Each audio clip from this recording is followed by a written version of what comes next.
students, this is Avinash from the International School. Today we are going to study about comparison of large value with small value. ठीक है, comparison के बारे में जानेंगे. तो comparison के बारे में आज हम जानेंगे तो किस तरह एक लार्ज वैल्यू से स्मॉल वैल्यू को कंपेयर करेंगे. तो एक एग्जांपल के तौर पर हम लेंगे तो एक सन का रेडियस और आर्क का रेडियस से कितना गुना बड़ा है. ठीक है, तो सन का रेडियस जो होता है वो आर्क के रेडियस से कितना गुना बड़ा होता है. ठीक है, तो किस तरह आप उसको कंपेयर करेंगे तो क्या करेंगे, सन का रेडियस जो होगा उससे ले लेंगे. इसके बाद आर्क का जो रेडियस है उसका हम ले लेंगे और दोनों को डिवाइड कर देंगे. तो जो भी हमारा आंसर निकलेगा वो होगा हमारा कंपैरिजन वैल्यू. ठीक है, तो सन का रेडियस क्या है, तो सन का रेडियस होता है 7 × 10⁸ मीटर. ठीक है, सन का रेडियस होता है 7 × 10⁸ मीटर. अपन आर्क का रेडियस क्या है 6.4 × 10⁶ मीटर. 6.4 × 10⁶ मीटर. ठीक है, 6 मीटर. ये है दोनों का, इसका रेडियस ये है और इसका रेडियस ये है. हमको पता लगाना क्या है, तो जो आर्क सन का रेडियस है वो आर्क के रेडियस से कितना गुना बड़ा होता है. ठीक है, तो हमको इसके पता लगाने के लिए क्या करना है, इन दोनों को कंपेयर करना है. तो कंपेयर करने के लिए इन दोनों को हम डिवाइड कर देंगे. तो डिवाइड करने के लिए क्या करेंगे, तो 7/6.4 हमको हम रख देना है. ठीक है, और इन दोनों को देखकर आपको पता चल रहा है कि इन दोनों क्या है, क्या कर सकते हैं 10⁸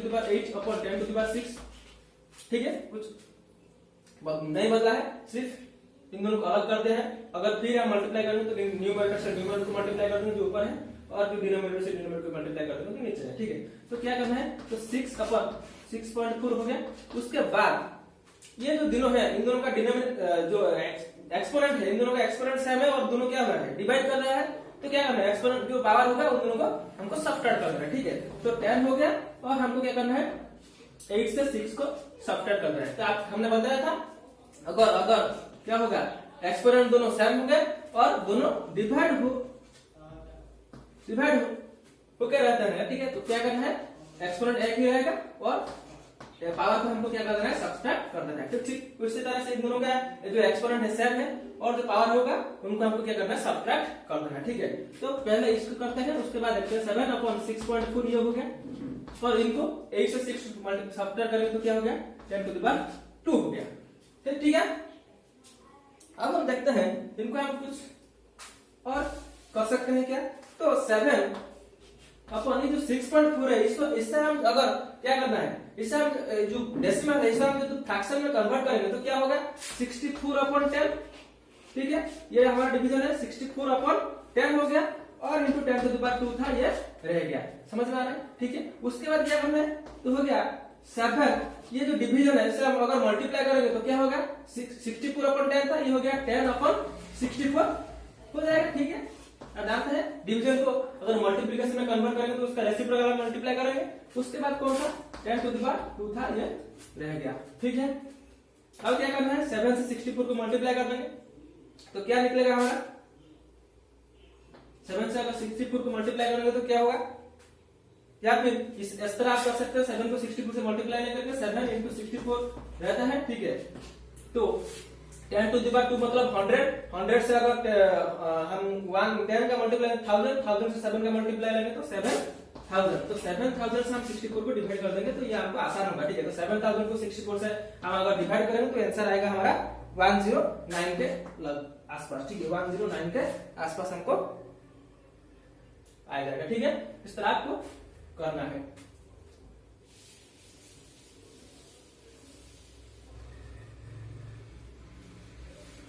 ठीक है, तो ये हो गया हमारा.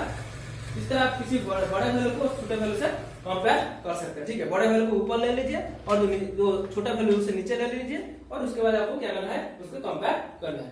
अब देखते हैं एक्सपोनेंट और एक पावर में, एक्सपोनेंट और पावर जो क्वांटिटी है उसमें क्या है, कौन सा पॉजिटिव है और कौन सा नेगेटिव है, ये बात हमने बताया था, दूसरी बार बता देता हूँ. ठीक है, अगर किसी भी एक्सपोनेंट में जो पावर है वो माइनस में है, ठीक है, उसे हम अगर पॉजिटिव करना चाहते हैं तो क्या करेंगे 1 कर लेंगे. ठीक है, 1/m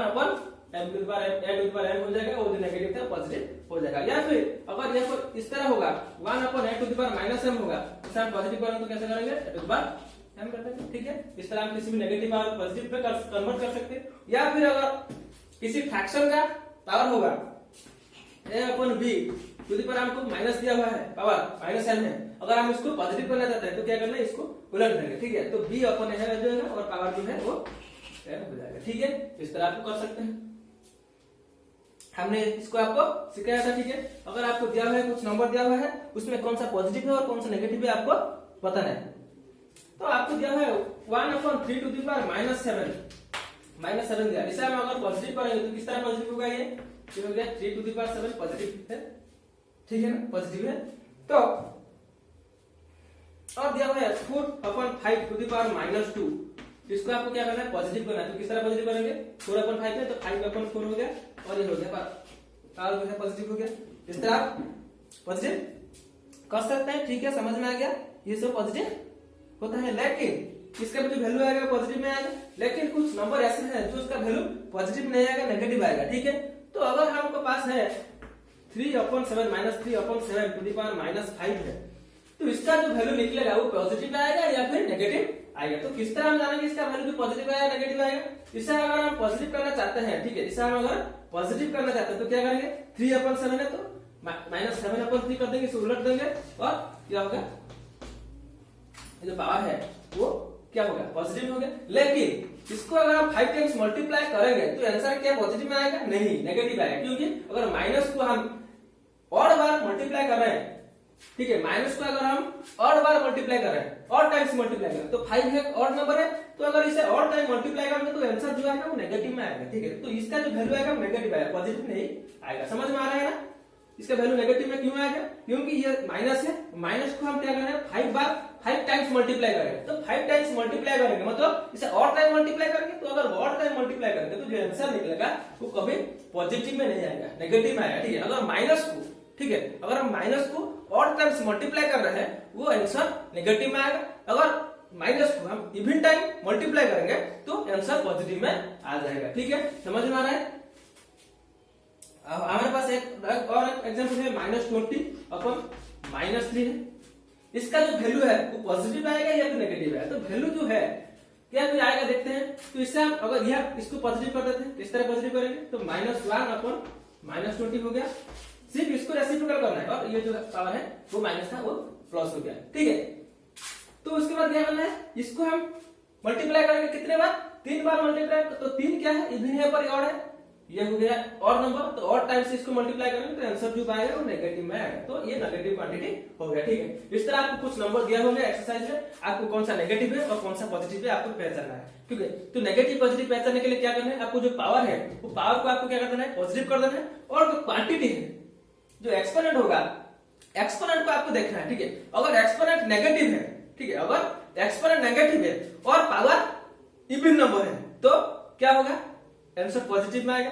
अगर एक्सपोनेंट नेगेटिव है और पावर क्या है, और नंबर है, ठीक है, एक्सपोनेंट नेगेटिव, इस पे एक्सपोनेंट जो होगा वो नेगेटिव होगा और पावर जो होगा वो क्या होगा, और नंबर होगा, तो आंसर जो भी आएगा वो आएगा आपको नेगेटिव क्वांटिटी में।